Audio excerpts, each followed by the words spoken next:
Okobara mago gi mag siasa. Jowinjo achiedh nade mag bende mag daka nyalo kelo holo mag chuny ahinya dhano moloyo to bende kisemanyo kony to kiyud ka koro kony ma kamano biro.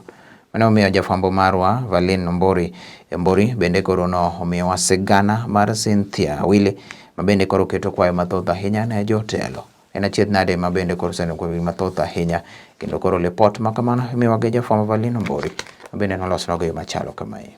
Mond liete seche moko kaloga e ngima matek miwuoro e kor gwenge ma pacho ka.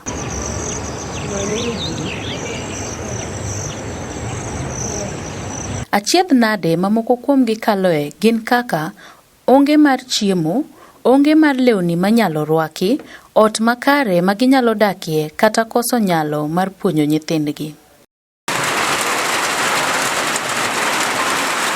Mikai Cynthia Awino Awili, jaod mosenindo jaduong' Silvanus Awili, en achiel kuom mond lietego makalo e midhiero mapek miwuoro nyaka ne jaode tho higa mar 2018 kendo weye kod nyithindo 8 duto mangima. Nyinga en Cynthia Dhiambo Awili, onyuola e piny mar Kajulu, konya dhot moro ni Kamsunga.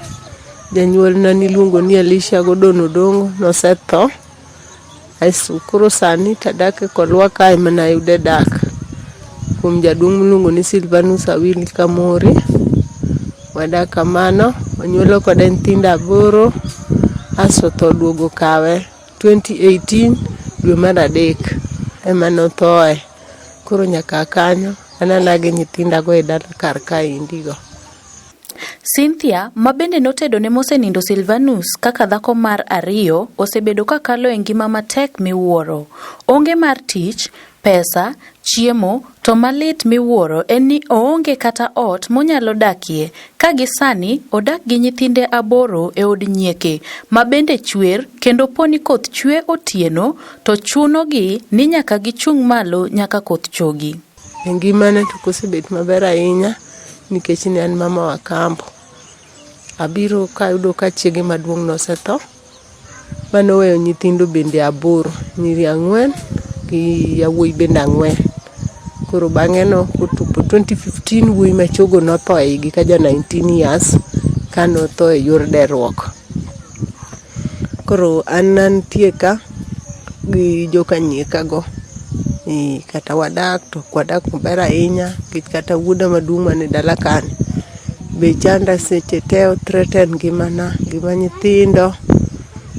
Koro maga midhiero osebedo koyuda. Wuoda maduong' osebedo ka tuorega, dho ni Nyasaye nyotimone maber, otimo form 4. En ng'ama nochako tuo e klas 6, otuore kamano kotundo 2016 manodhi timo klas 8 mare, tuo nomedore ne. Koro biro ma en tuo ma on and off maonge kaka koro nanya konyo.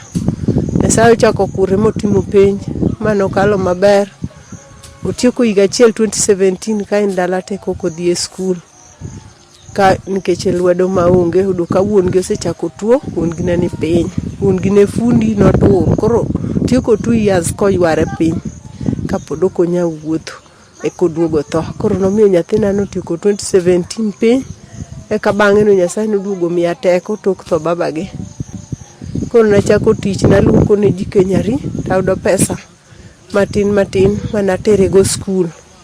Koro kodhi skul odhi maber. Koro nyotieko sani pod ngimane tok ber asach, but nyamera moro nyokaw nago nikech kanche en kako tuore to UHC cover nyoche konye. Koro sani nikech en out from school, onge kaka anyalo tero hospital kiny ka kiny kichabe aonge gi gimoro. Koro ngimana kochopo tuo. Kopogore kod ngima matek, Cynthia bende ni kod tuo mar rem mag choke kod mano mar asma ma bende miyo ok onyal tiyo tijege maber ahinya e kinde ma koth chwe. Gino mamiyo nyithinde kalo e ngima matek miwuoro.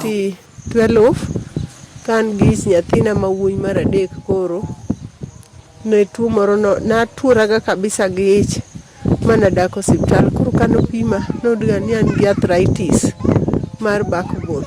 Sebedo ka tagaga kata ka luoko aninde pien, kata ka tiyo tich moro okodwa. Koro gi asthmatic be an gi asthmatic nyaka nene. chanda gama serious. Koro ngimana ok osebedo maber ahinya kata kaka nyalo konyo gima lunge. Nikech kata kitiyo dichiel kinyine pien kata sani awinjo matek kaka diere ma weather koro chalo kamane. Taonge kwe kora. Koro mane kaka ngimana osebedo kochopo tarik 3 dwe mar 10 odo ka nyathina maduong' ni ne nie ward. Chieng' oa ward tarik 2 to kinyne tarik 3 odwa yamo nowalo.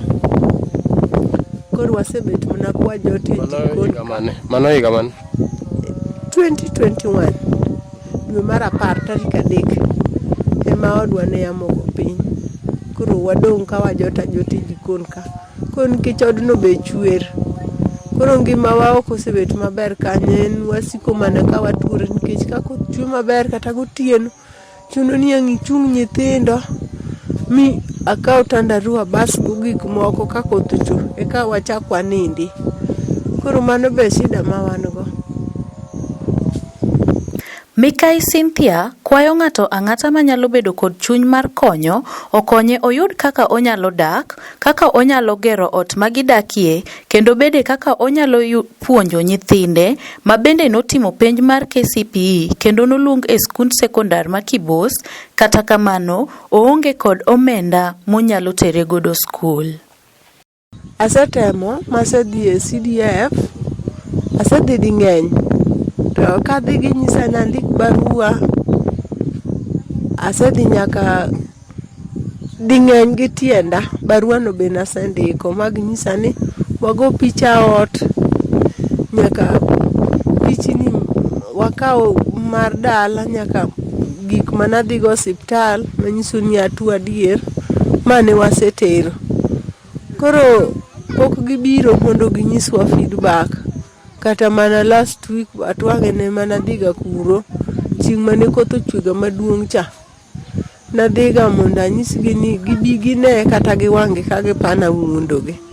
Basto ma be secretary mar office nobiro. Kaka nobiro nodhi, kaka nong'isa nobiro gochona, pok ginyisa wach moro amora. Koro akwayogi ni gikonya mapiyo piyo. Kata giwe kech kaya kuro kaka thagra wamodho kata pi. Ot nonego ayudi nikech ng'ichni ema hinya saidi kaluwore gi kura. Koro ng'ichni gi nyithindo en ma samoro wayudo ka ok oyot ahinya. Nyasaye mawinja manyalo konya. Gikonyo e yo moro amora ma ng'ato nyalo konyago. Matin mikonyago dono Nyasaye malamo mondo mi ogwedhi kendo ting' gi malo. Ne Lolwe TV, an Valin Ombori.